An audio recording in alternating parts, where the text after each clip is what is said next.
Hacemos Periodismo y Salud, el ciclo radial de la Sociedad Argentina de Periodismo Médico. En la conducción, Guillermo Moschino. En la producción, Florencia Moschino. Presidente honorario de SAPEM, el doctor Mario Bruno. Presidente electo, el licenciado Mariano Shein. Vicepresidente, la doctora Matilde Israel.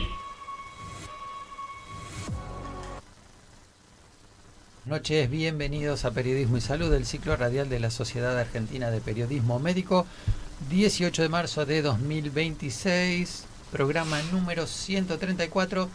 Tengo 3 invitados, 2 en la mesa acá al lado mío y desde Misiones, si no me equivoco, salvo que se haya mudado, o no, de Río, no sé si está en Río, ahora me va a decir, la doctora Evelyn Zamorano. Presento un poquito quienes están: Oscar Torres, Lucas Figola, ambos pertenecen a la Fundación de la Hemofilia de Buenos Aires, presidente y vice, si no me equivoco, o han pasado por esos cargos. Y bueno, Evelyn Zamorano, que me dicen que está la conexión. Hola Evelyn, ¿estás ahí? Bueno, esperamos un ratito. Mientras tanto, ahí sí, ¿estás? ¿Me escuchan bien? Sí, ahí. Sí, hola Evelyn, ¿cómo estás? Hola Guilla, un placer saludarte, gracias por la invitación. No, por favor.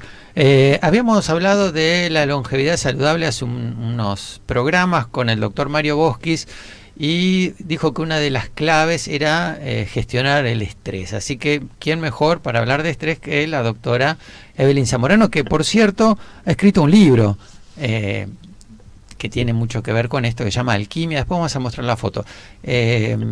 Así que bueno, estábamos queriendo tenerte en el programa. Y cuando vengas para Buenos Aires, que vengas a la radio. ¿Dónde estás, Evelyn, ahora? En este momento estoy en Río de Janeiro. Muy bien, somos internacionales, ¿ven? Muy bien, bueno, qué lindo. Y bueno, quería nada más que saludarte antes de ir a los parroquiales de cada programa, solo para asegurarme que estés. Aguantame un cachito, mostramos las fotos y hacemos la entrevista. Dale.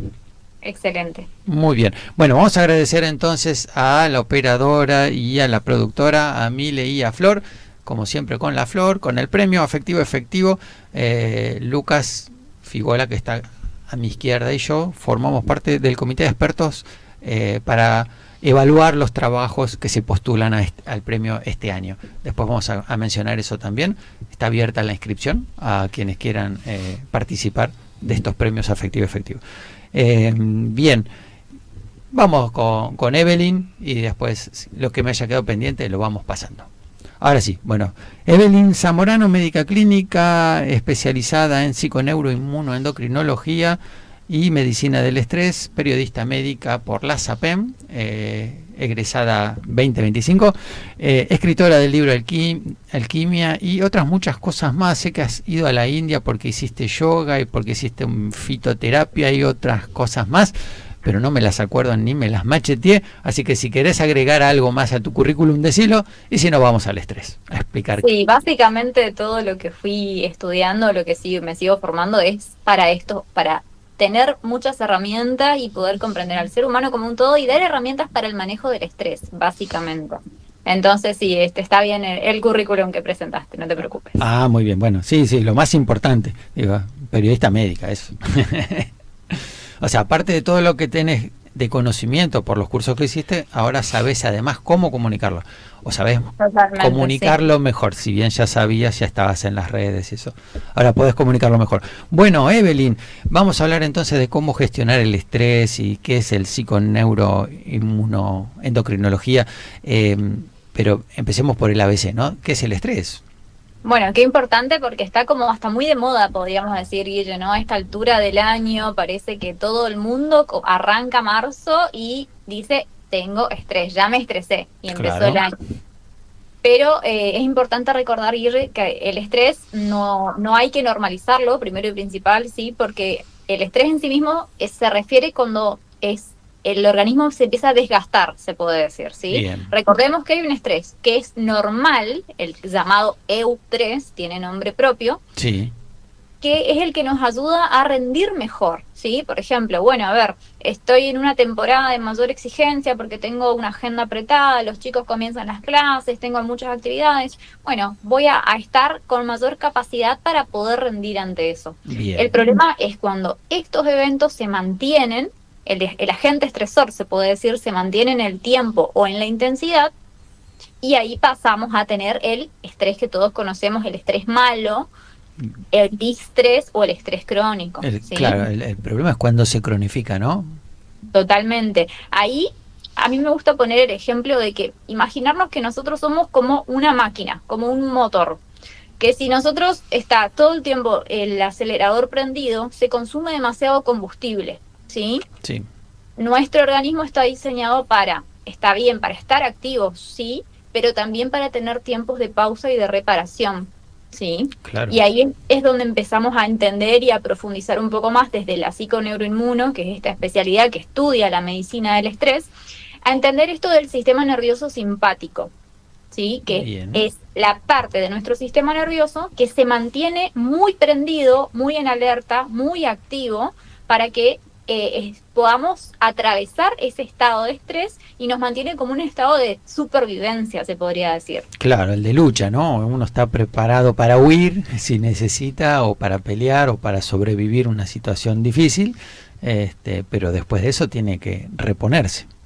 Totalmente. Y uno de los principales, digamos, hábitos que deberíamos tener como pilar, uno por ahí tiende, te digo porque pasa mucho que en la consulta vienen los pacientes buscando el suplemento o la pastilla para no tener estrés, ¿sí? Y quiero recordar a los oyentes de que en realidad hay hábitos que son básicos, que si nosotros los aprendemos a sostener, tienen mucho más efecto que el suplemento más caro que vos consumas. Bien. Y uno de ellos es el tema de dormir bien, Guille. Claro. Nosotros con el descanso nocturno le permitimos al cuerpo que entre en un estado de reparación, ¿sí? Entonces ahí se activa todo lo que es los procesos de sistema inmunológico, reparación, regeneración neuronal, etcétera. Y nos ponemos como vamos a boxes, se puede decir, claro. ¿sí? Vamos a prepararnos para que al otro día el organismo realmente pueda funcionar, ¿sí? Bien. Sí, y si uno no apaga el motor, se va a terminar fundiendo. Exacto, sí, siguiendo me parece la analogía, ¿no? La analogía más clara, sí. Fíjate que pasa mucho esto de que las personas que tienen estrés crónico se levantan a las 2, 3 de la mañana y no pueden dormir más, y eso es justamente porque el estrés crónico lo que nos produce, aparte de esta activación simpática que recién hablamos del sistema nervioso simpático, hay ciertas hormonas, neurotransmisores, sustancias que están desreguladas, ¿sí? Y una de las hormonas clave es el cortisol, que el cortisol debería tener un ciclo normal, o sea, hay momentos del día en los que sube, como a la mañana, por ejemplo, y durante la noche debería bajar, ¿sí? Pero en estados de estrés crónico hay como una alteración en esta curva de liberación del cortisol, y por la noche queda alto el valor del cortisol. Entonces no llega a bajar del todo, por eso a veces uno se levanta a las 2, 3 de la mañana con ansiedad y ya no puede dormir más. Bien. ¿Y qué consecuencias tiene, aparte de dormir poco, por lo que estoy viendo, por lo que me estás comentando, qué otras consecuencias tiene tener este estrés crónico? Bueno, algo muy importante es recordar que el estado de estrés se puede traducir a estado de inflamación. Bien. Inflamación sistémica de bajo grado, ¿sí?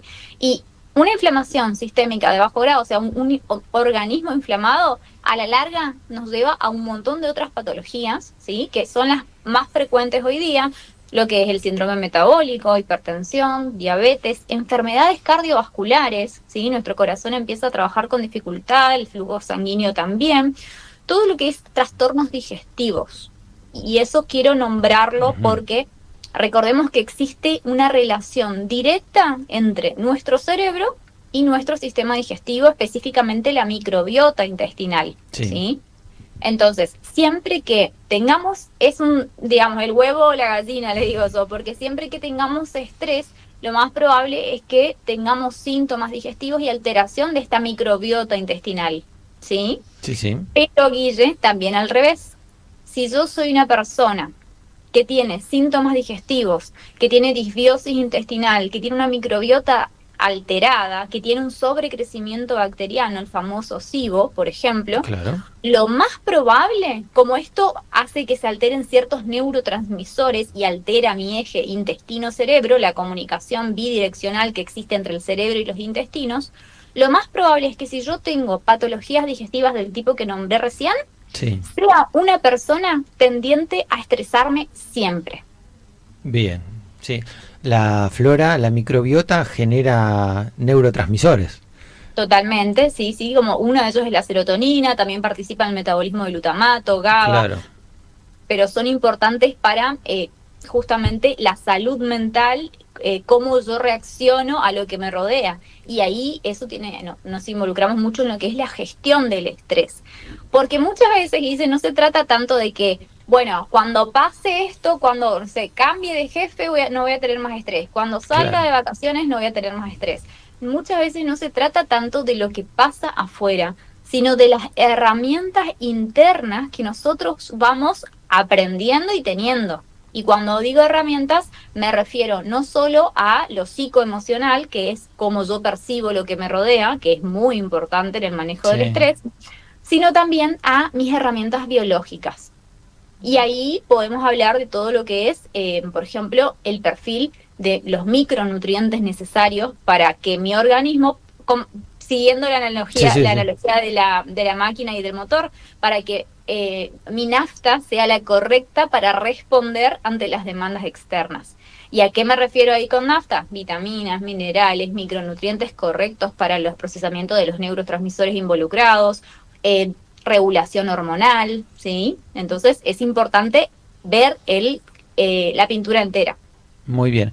Me quedó una frase que te pensaba decir antes. Digo, dime cómo vas de cuerpo y te diré qué personalidad tienes, ¿no? Con esto de la relación entre la flora intestinal, la microbiota y el sistema nervioso.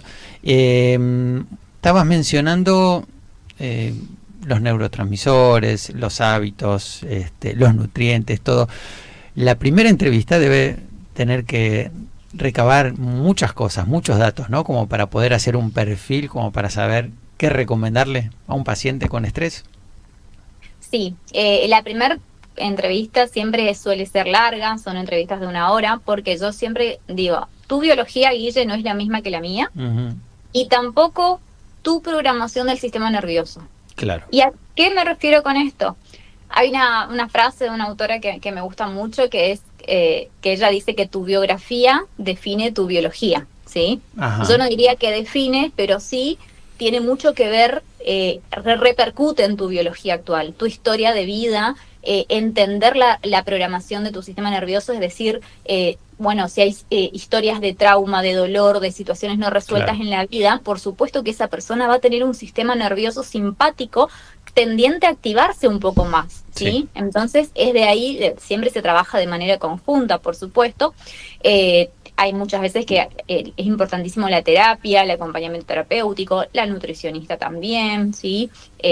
Siempre, bueno, dependiendo de las personas, ciertas actividades, más allá de ver un laboratorio y los estudios completos necesarios para ver la parte biológica y estructural de esa persona que acude con estrés, es importante también entender lo psicoemocional y lo álmico, te diría yo, ¿sí? Claro. Y esto tiene base científica. ¿A qué me refiero?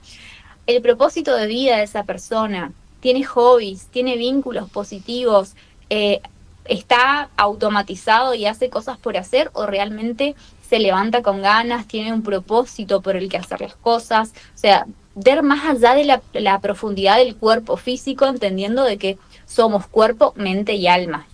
Sí. Vivo para sufrir nomás, ¿no? Claro, exacto. Uno Esas tiene... creencias Sí, sí. que muchas veces, sobre todo las personas mayores, es donde más cuesta, porque tienen como la idea, bueno, esto es así nomás, esto no hay otra forma. Es lo que se tocó. conforman, es lo que me tocó, exacto. Y se conforman con el dolor, se conforman con el sufrimiento, con el aguantar, con el soportar.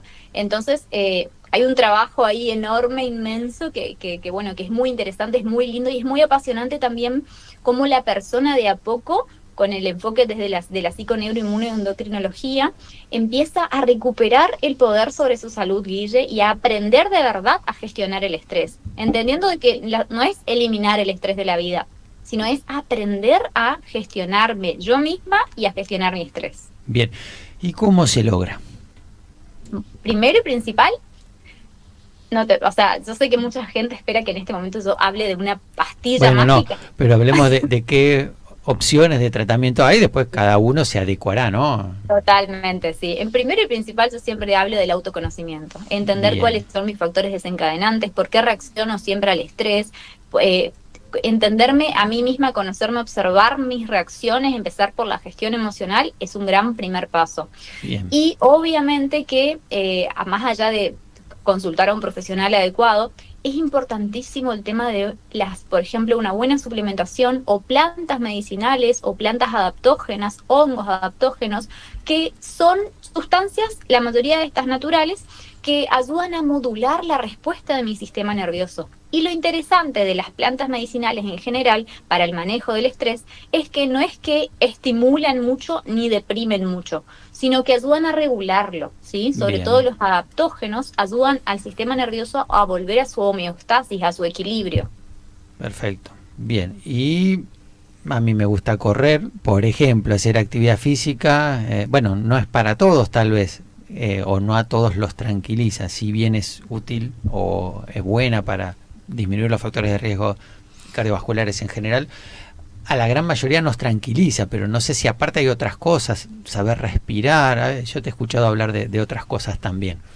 Totalmente, sí. Todo lo que sea ayudar a bajar la activación simpática y a estimular el sistema nervioso parasimpático, dentro de eso está, por ejemplo, ejercicios de respiración, la meditación, ¿sí? La meditación está evaluado y comprobado cómo reduce el tamaño de la amígdala cerebral. La amígdala cerebral es una estructura neuroanatómica que en estados de estrés crónico aumenta de tamaño y hace que nosotros reaccionemos de más a lo que nos rodea, ¿sí? Como nuestra alarma. Entonces la meditación está comprobada que si nosotros lo practicamos regularmente, disminuye el tamaño de la amígdala cerebral, lo que va a hacer que nosotros reaccionemos mejor también, ¿sí? Ejercicios de respiración, a los oyentes les podemos empezar a recomendar lo más sencillo, por ejemplo, la respiración 4-6, inhalo en 4 segundos, ¿sí? Y exhalo en 6. ¿Por qué? Porque la exhalación más larga va a estimular al nervio vago, ¿sí? Que es parte, o sea, que va a darle la señal al sistema nervioso parasimpático de poder entrar en estados de calma y relajación. Esta respiración incluso es muy efectiva cuando estamos en estados de ansiedad o de rumiación, ¿sí? Sí. Todo lo que sea regulación del sistema nervioso nos puede ayudar con hábitos sostenidos. Y no hace falta hacerlo 1 hora por día o volvernos, no sé, grandes meditadores o irnos a la cima del Himalaya, sino que practicándolo 3 minutos, 5 minutos diariamente, eso ya ayuda a la autorregulación.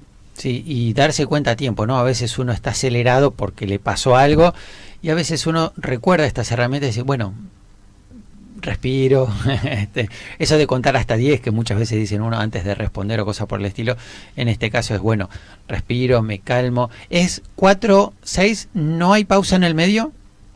Hay varios tipos de respiración. Esta que te recomiendo es 4-6. Inhalo en 4 y exhalo lentamente en 6. Bien. La exhalación a veces cuesta cuando uno nunca practicó una respiración consciente. Me dicen, pero 6 es mucho, no me sale. Bueno, empezá en 5 y después vas alargando. Lo importante es que la exhalación sea más larga que la inspiración. Bien.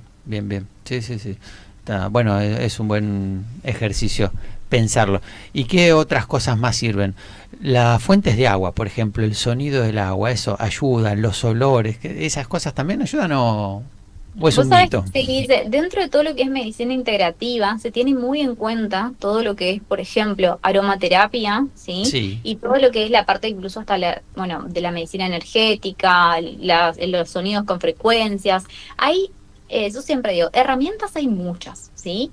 Cada uno también tiene que evaluar qué es lo que le resuena más, ¿sí? Por ejemplo, el yoga es una gran herramienta para la regulación del estrés, ¿sí? Y no solamente por los efectos por ahí psicoemocionales, de que te calma, sino por los efectos biológicos, fisiológicos que tiene, ¿sí? Al regular la liberación de cortisol, de adrenalina, al bajar la activación simpática.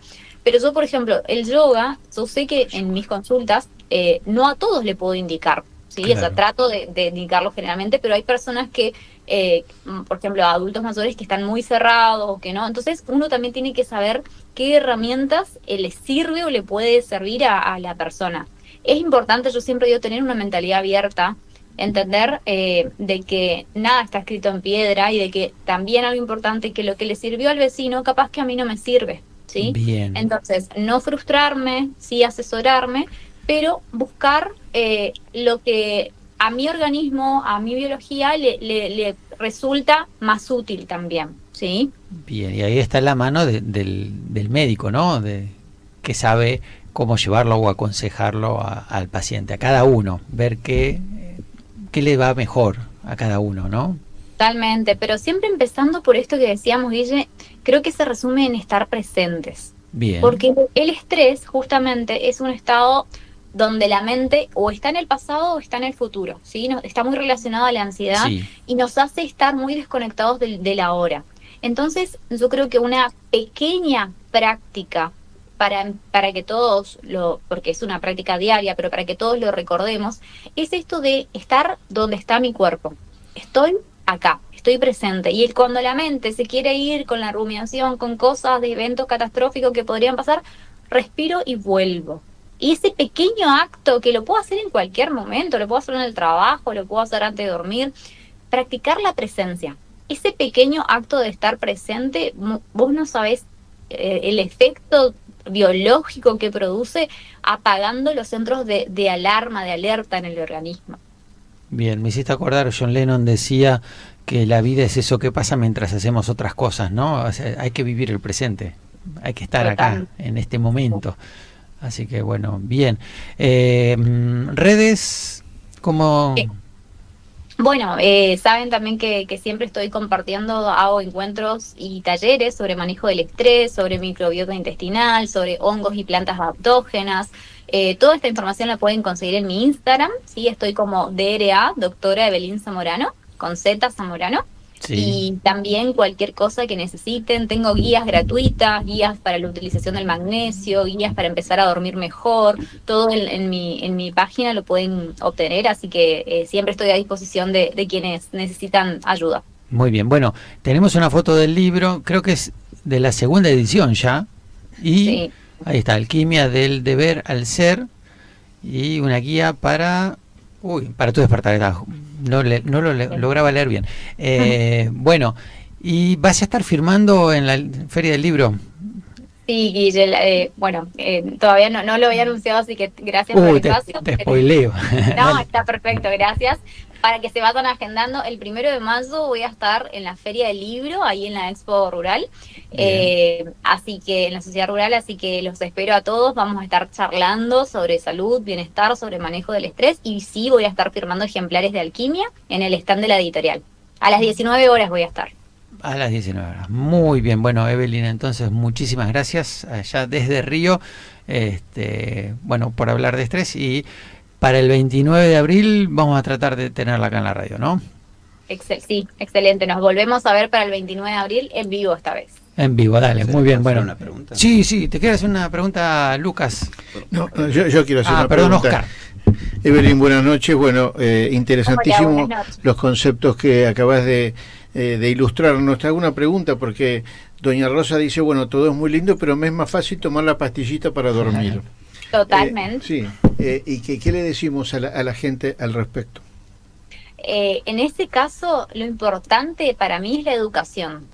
Por supuesto que nos lleva mucho más tiempo de consulta y eso es un gran desafío en nuestros sistemas de salud, pero cuando vos le explicás realmente al paciente que vos con la pastillita a veces solamente estás tapando el síntoma y que en cambio con estos pequeños hábitos que tenés que explicarle el efecto biológico del hábito. No es, porque yo siempre digo, no es hago actividad física porque el médico me dice, no, hago actividad física porque libero serotonina, libero endorfinas, libero catepsina B, reorganizo mis hormonas. O sea, entender más allá de la indicación médica. Entonces, para mí el primer paso es la educación en esos casos, y después, cuando son personas muy añosas, que es muy difícil sacarles de sus creencias o sus conceptos, trato de negociar. Bueno, a ver, tomás esta pastillita por ahí en una dosis más pequeña, pero también para que la pastillita funcione, tenés que por lo menos empezar con esto. Como ir negociando y adaptando a lo que se pueda. Por supuesto que a una persona que jamás hizo actividad física a los 70 años que me consulta, yo no le voy a mandar a que haga CrossFit, ¿sí? Entonces, bueno, voy negociando. Te doy la pastillita para bajarte un poco la ansiedad, te doy alguna plantita para ir regulando, pero también yo necesito que salgas y des una vuelta a la cuadra dos veces al día, por ejemplo. Así como siento que el poder ir negociando es una gran herramienta. Y un comentario que hasta dónde llega el estrés. En un ratito vamos a hablar de hemofilia. Sí. Y algunas personas que viven con hemofilia, cuando tienen una situación de estrés, sangran. A veces ante una situación de un examen final, una situación de estrés, parece que no, pero sangran. También hace que sí, el estrés afecta a todo. Qué interesante, porque claro, al estar en un estado inflamatorio hay mayor citoquinas proinflamatorias dando vuelta, y todo eso también va a favorecer todo lo que es el sangrado, la cascada, ¿no es cierto? Sí, si tuviéramos una especialista de cada una de las especialidades médicas, cada uno diría, ante el estrés pasa tal cosa. Afecta todo. Afecta a todo el organismo, sí. Es un estado de inflamación permanente, pensémoslo así. Y una inflamación es una hornalla prendida en fuego bajo constantemente, en algún momento quema. Igual, perdón, ¿no? Yo dicen, Umbre dice, yo no le voy a pedir al de 70, 75 años que haga CrossFit. Digo, que a mí me llega a pedir CrossFit y me muero ahí. Digo, no quería, digo. Bueno, pero podés caminar la vuelta a la manzana, capaz. Sí, 2 veces por día. Así que bueno. La mejor actividad física es la que se puede hacer, y siempre hay que adaptar a la edad y a las condiciones de la persona, eso es cierto. Es la mejor actividad física la que uno puede hacer y sostener. Porque si no le gusta y la va a abandonar, no sirve tampoco. Así que bueno, agregamos cosas de otras especialidades también. Así que bueno, te despido, te libero, Evelyn, muchísimas gracias, y bueno, el 29 de abril nos vemos acá. Nos volvemos a ver, un placer, gracias por la invitación y un saludo a todo el equipo ahí. Bueno, buenas noches entonces. Gracias. Buenas noches. Saludos. Antes de ir al corte, quiero recordar el WhatsApp de la radio, 11 27 45 81 17, repito, 11 27 45 81 17. Hoy quiero preguntarles, a ver si me van contestando, los que están conectados, si alguna vez donaron sangre, si saben de la importancia que tiene donar sangre, o si alguna vez han tenido que ser transfundidos, o lo mismo con un ser querido, que haya donado o que haya recibido sangre. Si nos contestan al 11 27 45 81 17, y en todo caso, ¿para quién donaron? Si fue solo altruista, si fue para el que lo necesite o para algún familiar, algún ser querido, si donaron sangre. Nos vamos a una tanda y volvemos para hablar de hemofilia. SMIVA, Sociedad de Medicina Interna de Buenos Aires. Anualmente realizamos cursos, jornadas y congresos. Estos últimos cada 2 años. Tenemos una revista que es nuestro órgano de difusión, escrito y virtual. Tenemos talleres, tenemos cursos de posgrado, y también contarles que tenemos el curso de especialista en medicina interna, que lo realizamos junto con la Universidad Barceló. También nuestra sociedad forma parte de la SOLAMI, la Sociedad Latinoamericana de Medicina Interna, de la International Society of Internal Medicine, y muchas otras participaciones que tenemos en diferentes sociedades, tanto latinoamericanas como internacionales. Bueno, a modo de apretado resumen, la idea es invitarlos a que conozcan nuestra sociedad. Estamos en las redes sociales, LinkedIn, Instagram, Facebook, para poder ampliar la mayor cantidad de información que necesiten. Y bueno, muchísimas gracias, ojalá les seamos de utilidad y los esperamos.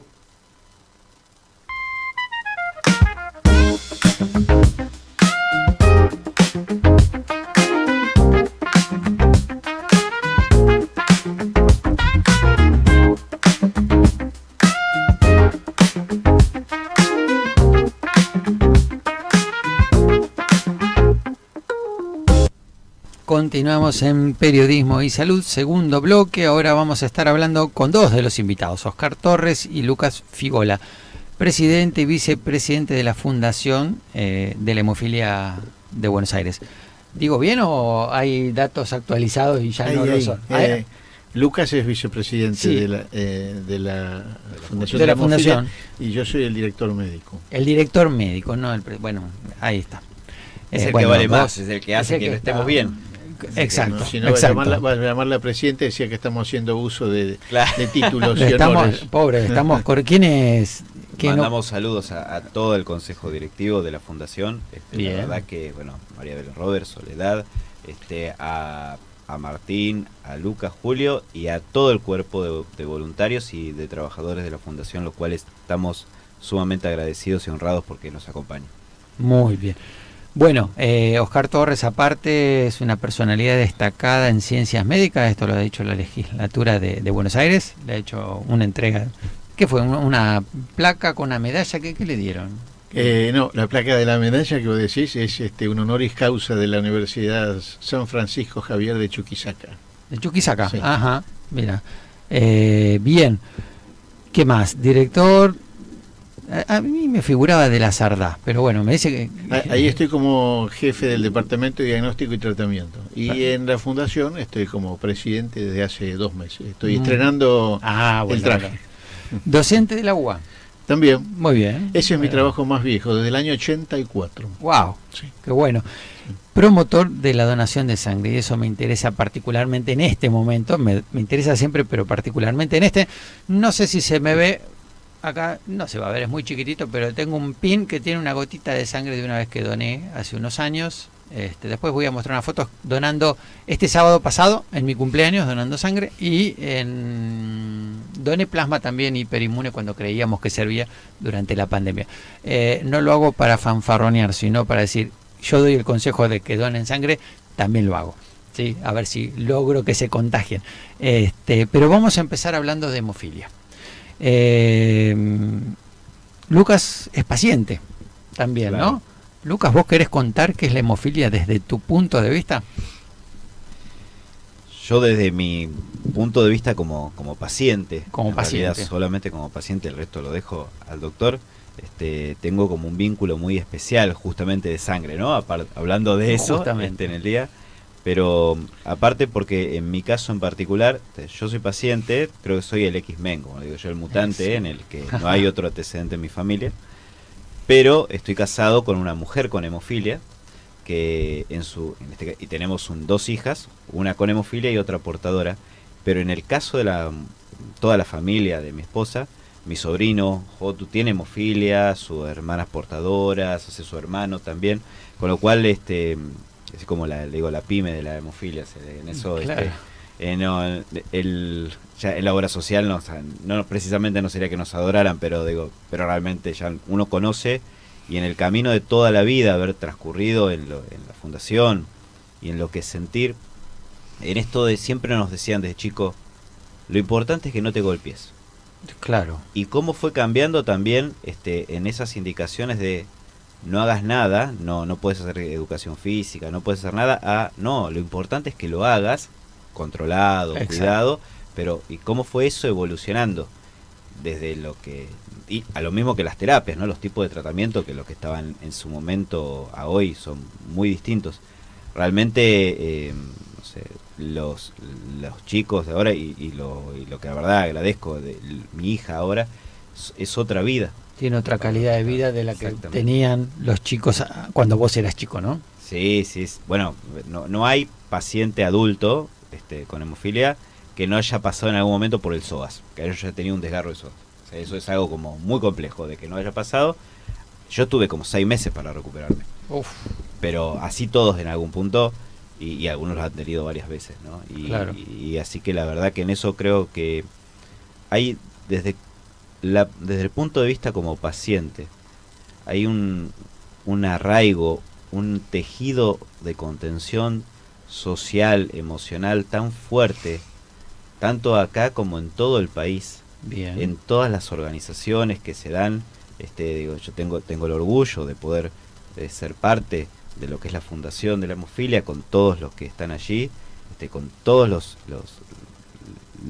compañeros de sangre, como te digo, los hermanos de sangre realmente, pero en todo el país que están y se replica, que desde este punto de vista uno siente la gran calidez, o sea, desde hasta otras personas que han acompañado en el camino para poder también ayudar hasta a nuestros hijos, porque una cosa es vivirlo como paciente, otra cosa es vivirlo como papá.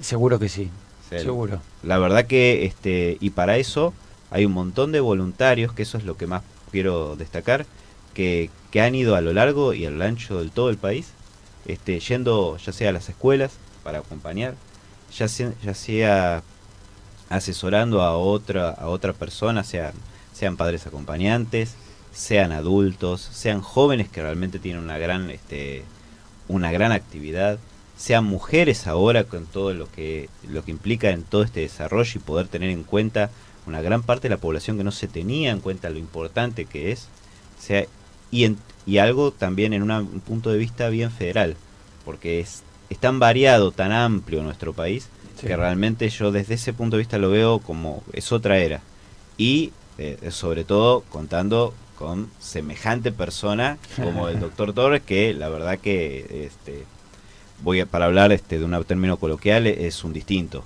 o sea, que ve desde el punto de vista amplio, que no entiende a la hemofilia como una hegemonía, sino como un conjunto global en el cual todos estamos juntos metidos en esto para tratar de trabajar una mejor calidad de vida. La verdad que me siento muy orgulloso de todas las partes componentes. Qué bueno estos cambios que comentás, que ha cambiado la calidad de vida, las cosas que pueden hacer a través de que la medicina fue evolucionando y de que se fueron aprendiendo nuevas cosas, ¿no? Vamos a darle lugar entonces a Oscar a que nos diga qué es la hemofilia. Bueno, justamente, primero gracias por invitarnos, ¿sí? Un placer. Y buenas noches oficialmente para quienes nos están escuchando. La hemofilia es una enfermedad hereditaria que se transmite a través de un gen, que es el gen X, que de los dos que tiene la mujer, uno no tiene la información para sintetizar factor de coagulación, que puede ser el factor 8 y es hemofilia A, o el factor 9 y es la hemofilia B. Entonces, a punto de partida de esta falta de capacidad de información para formar este factor de coagulación, cuando se le transmite ese cromosoma X al hombre, el hombre va a padecer la hemofilia A o hemofilia B. La mujer es la portadora y el hombre es quien le va a padecer.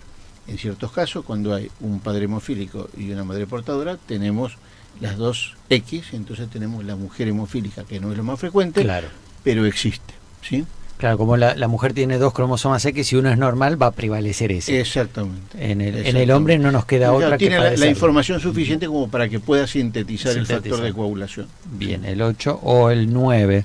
Antes era el hemofilia y von Willebrand. Sí, es el primo hermano. Es algo así. Hay hemofilia A y hemofilia B, y von Willebrand hay 7. Hay 7 subtipos, de los cuales uno se parece mucho desde el punto de vista clínico a la hemofilia, tiene casi un tratamiento similar. Bien. Bueno, ¿qué frecuencia tiene? O uno de cada cuántos más o menos tiene hemofilia. Mira, uno cada 2.500, cada 3.000, dependiendo, ¿sí? En Argentina el promedio es de 3.500, 3.800 pacientes con hemofilia.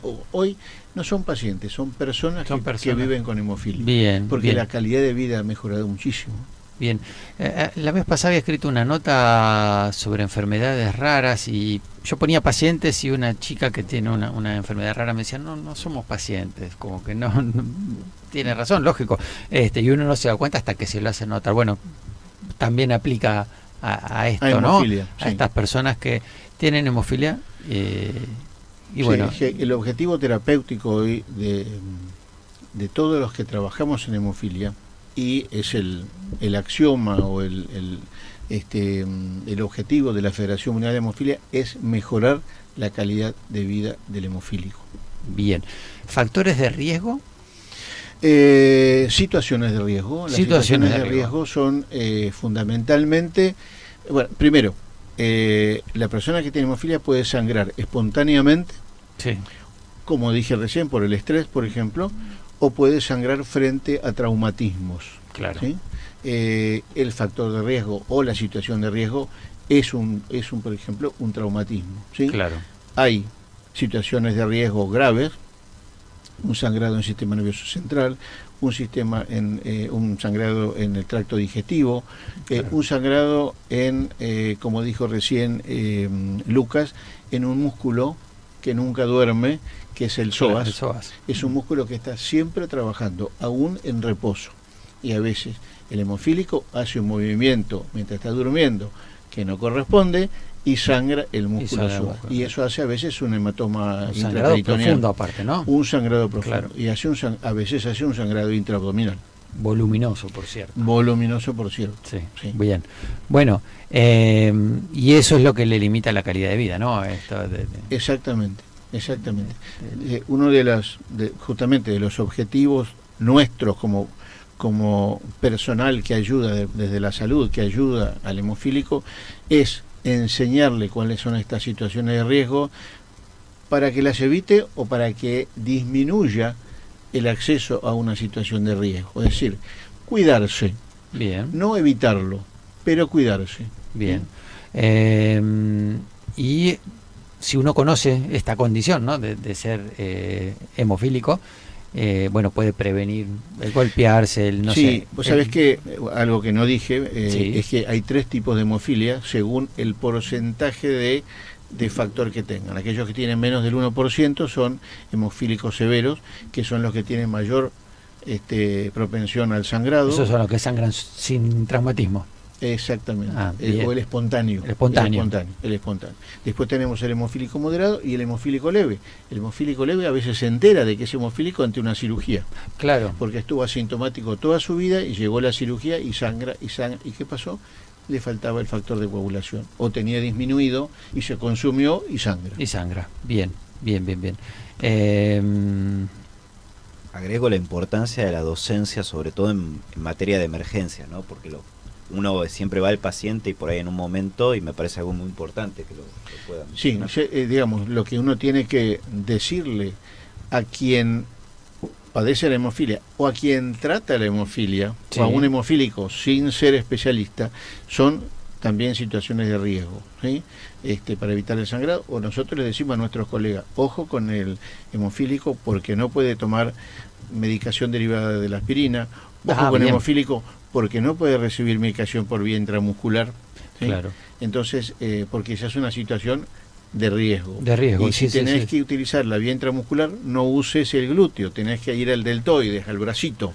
Bien, ¿sí? bueno, Sí. importantísimo. No lo punces al hemofílico para tomar una muestra arterial, ¿sí? Bien. O sea, parecen pequeñeces, pero para nosotros son importantísimas. no sirve. Exactamente. Sí.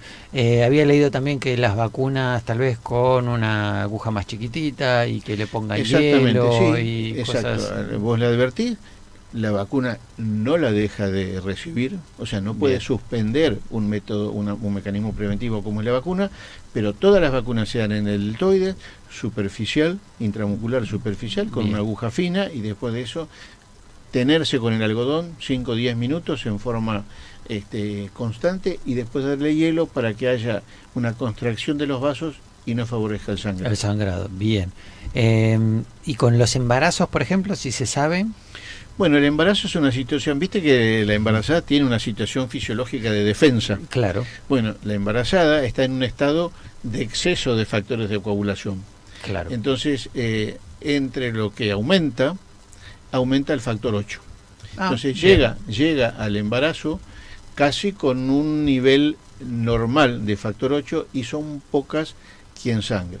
Algunas sí sangran y uno ya las estudia de Claro. antemano y tenemos preparado el tratamiento que son concentrados antihemofílicos. Pero en general las embarazadas llegan para su parto casi en situación normal en cuanto a sus factores de coagulación, casi. De eso puedo yo decirlo porque yo no Vos no, no pero- tuve embarazado, pero bueno, pasé los 2 embarazos de mi esposa y es nosotros que pensamos en su momento, uy, todo lo que va a pasar, y nos preparamos todos, y cuando le hicieron el antes y después, era tal cual, tenía un 25-28% de porcentaje, digo, era como que no lo podía entender, pero bueno, es justamente lo que dice acá Oscar, ¿no? Me sorprendió y lo increíble de eso. Bien, o sea que naturalmente se van preparando para no sangrar, así que bien, hace la propia prevención. Y podés elegir un parto por vía baja o podés elegir la cesárea. Si vos sabés que es una persona que tiene lo que nosotros decimos un fenotipo sangrante, o sea que tiene que propensión al sangrado, elegís la cesárea. Claro. La programás y por supuesto buscas al obstetra que sea manitos de oro. Exacto. Para que rápidamente haga una cesárea, saque el prolijito, que vaya cauterizando vaso por vaso. Exactamente. Sí. Es cierto, para que no tengan. ¿Se suelen transfundir? Afortunadamente ya no. Bien, me gusta esa respuesta. Afortunadamente ya no. En una época el único tratamiento que había para el hemofílico era el hemofílico A recibía un producto que se llama crioprecipitado y el hemofílico B recibía plasma. Entonces hoy en realidad hay tratamientos afortunadamente alternativos, mucho más eficaces y mucho más seguros, como son los concentrados antihemofílicos. Algunos son de origen plasmático, o sea, vienen de los donantes de sangre, pasan por la industria y se produce el factor 8 o el factor 9, y después también tenemos la recombinación genética, o sea, se produce el factor 8 o se produce el factor 9 en el laboratorio. Bien.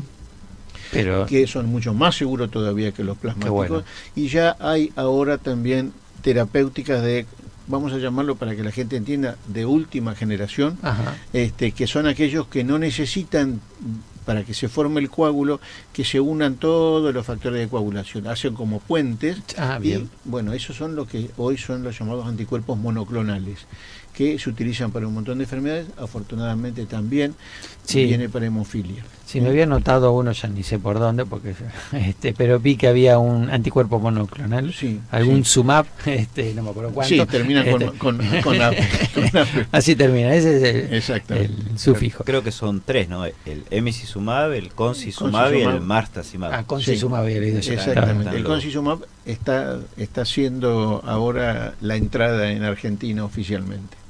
Bien, bueno. Y yo preguntaba transfusión, bueno, sí, obviamente de factores de coagulación, crioprecipitados, plasma, y de rojos, eso ya es cuando sangro demasiado. O sea, a lo que voy, estamos en el punto en que, conociendo al paciente, sabiendo que puede sangrar, estamos preparados como para que no se choque. Cuando sangra y cuando tiene signos que los tejidos necesitan oxígeno. Bien. O sea, el paciente no está anémico, está hipóxico, que es una gran diferencia, porque a veces el dame 2 de glóbulos rojos, que eso es el común denominador hoy del médico que indica, y yo digo, no, 2 no, 1. Si con 1 el paciente deja de tener síntomas de falta de oxígeno, aquí paramos. Si necesita 2, le daremos 2. Pero tenemos alternativas terapéuticas a la transfusión. Tenemos el hierro, tenemos la vitamina B12, buscamos la alternativa. Salvo en algo agudo, ¿no? Que sangre más. ¿Por qué? Porque la transfusión de sangre es un trasplante de tejido vivo. Exacto. Entonces, no deja de tener sus riesgos, porque no todos los organismos recepcionan o reciben a la sangre como propia. Claro, sí, bien. A pesar de que esté estudiado aún así sí. Bueno, es cierto, hay que aclarar, hay pacientes que dicen, bueno, denme, me acuerdo, o pásenme sangre o lo que necesiten. Me acuerdo cuando yo empecé a ejercer que venía un paciente con un asmático y que venía siempre con broncoespasmo y decía, bueno, me voy a cambiar los pulmones, como si fuera al kiosco, ¿no? O al mercado a comprar algo. Claro, sí. Tiene que ser con criterio y cuanto menos mejor. Bien. Algo que no me quería olvidar, perdón. Sí, Lucas, claro. Que la Federación Mundial de Hemofilia, junto con todos la red de cada organización nacional miembro, el cual la Fundación de la Hemofilia es, y también trabajando en correlación con todas las otras organizaciones, pero se aprobó en la Organización Mundial de la Salud el listado de medicamentos esenciales, que hasta su momento justamente...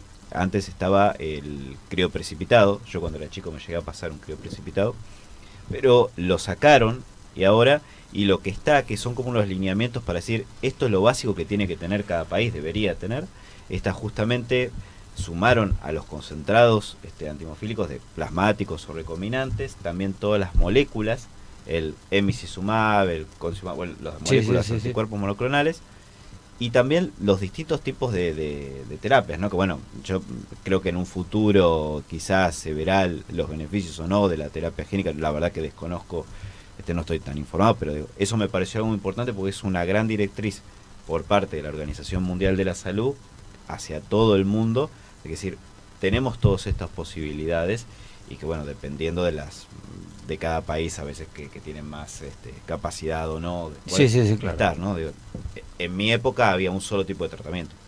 Hoy en día, por suerte, se fue armado y qué bueno contar con ese apoyo a nivel mundial. Seguro, lo que marcabas, ¿no? Esto del cambio de calidad de vida de hace 4 o 5 décadas a la actualidad, ¿no?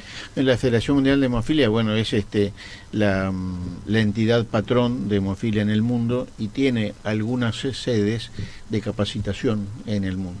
Argentina es una de ellas. O sea que Argentina ha sido pionera a través de la Fundación de la Hemofilia de tener una institución como es la Fundación de Hemofilia de Buenos Aires, donde hay profesionales que se quieren capacitar y la fundación está habilitada por la Federación Mundial de Hemofilia para el entrenamiento. Eso que me habías contado la vez pasada que viniste de esto también, qué importante, ¿no? Me están avisando que tenemos mensajes, por eso bajé la vista, no me gusta hacerlo, pero a ver, me dicen, Juan González, una vez al año intento donar sangre. Esto con respecto a la pregunta que hice. Da Vinci 2007, líderes ejemplares para la comunidad con hemofilia, un saludo especial desde Colombia. Laura Guiscafre, si leo bien, no sé, un gran cariño al doctor Torres, un genio total. Jorge Agosta, genio doctor Torres, gracias Lucas. Otro mensaje de Da Vinci, gracias doctor por anteponernos como personas llenos de experiencia de resiliencia. Algunos mensajes que van llegando, la primera vez que leo así mensajes al aire, qué bueno, convocan los doctores, Lucas Figola, abogado, por eso también doctor, y Oscar Torres, médico. He leído, por ejemplo, que no se puede tener muebles con ángulos o con bordes filosos. Todas esas cosas han cambiado, se siguen recomendando. Eso tiene que ver con la educación, es decir, bien, porque justamente al hemofílico hay que enseñarle a caminar entre la normalidad. Claro. Y que eso cambió, es decir, en una época nacía el que sabía que iba a ser hemofílico y le ponían, algunos padres preguntaban, las paredes, ¿cómo las tenemos que resguardar por los golpes, las cunas? No. Lo que hay que hacer es aprender a convivir con la hemofilia. Cuanto más cuidado vos tenés, cuanto más te equivocas. Entonces, bien. Sí, claro. No hay que exagerar, claro. Claro, tal cual. O sea, tiene que hacer una vida normal con algunos reparos, que eso no te impide hacer una vida normal. Creo que por eso hay que convivir con hemofilia, no evitar situaciones exageradas. Sí, muy bien. Sí, obviamente. Porque, bueno, otra cosa que de pronto no lo dije porque no hubo oportunidad, cómo es que hoy el hemofílico tiene una vida casi normal, porque tiene dos tipos de tratamiento. Un tratamiento es cuando el paciente sangra, le das los concentrados antihemofílicos, pero después tiene la otra que se llama profilaxis, donde reciben en forma sistemática el concentrado 2 semanas, cada 2 veces por semana, 3 veces por semana, cada 15 días, no importa cuál, pero para mantener una cantidad de factor por encima de 2 o 3%, que es la cantidad mínima que necesita para formar un coágulo. Entonces, con eso el hemofílico tiene una vida parecida a la al que no la tiene, al que no la tiene, exactamente. Muy bien. Bueno, estamos hablando con Lucas Figola y con Oscar Torres de hemofilia. Nos vamos a una tanda y seguimos hablando con ellos dos. SMIBA, Sociedad de Medicina Interna de Buenos Aires. Anualmente realizamos cursos, jornadas y congresos, estos últimos cada 2 años. Tenemos una revista que es nuestro órgano de difusión, escrito y virtual. Tenemos talleres, tenemos cursos de posgrado Y también contarles que tenemos el curso de especialista en medicina interna, que lo realizamos junto con la Universidad Barceló. También nuestra sociedad forma parte de la SOLAMI, la Sociedad Latinoamericana de Medicina Interna, de la International Society of Internal Medicine y muchas otras participaciones que tenemos en diferentes sociedades, tanto latinoamericanas como internacionales. Bueno, a modo de apretado resumen, la idea es invitarlos a que conozcan nuestra sociedad. Estamos en las redes sociales, LinkedIn, Instagram, Facebook, para poder ampliar la mayor cantidad de información que necesiten. Y bueno, muchísimas gracias, ojalá les seamos de utilidad y los esperamos.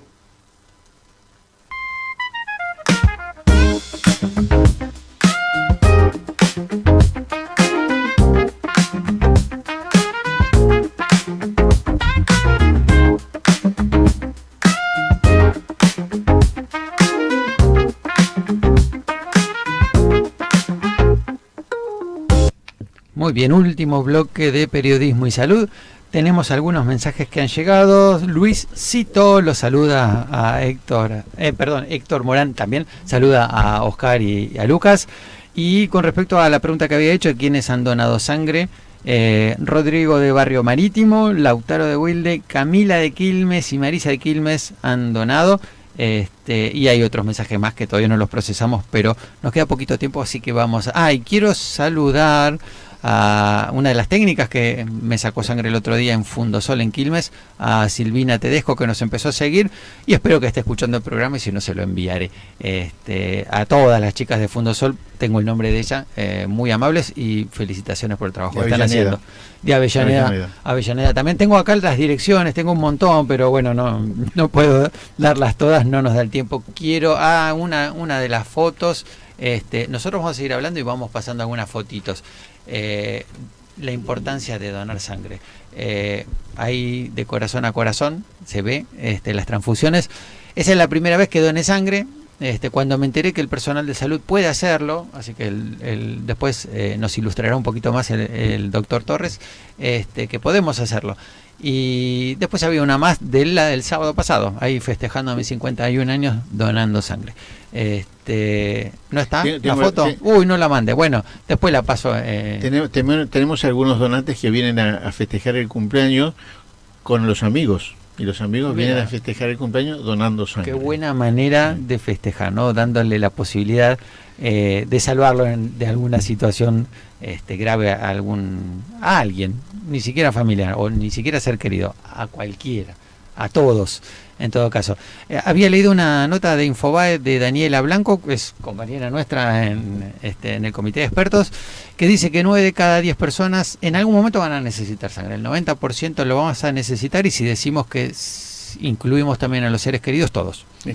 El 10% de la población hospitalaria necesita de una transfusión. Bien.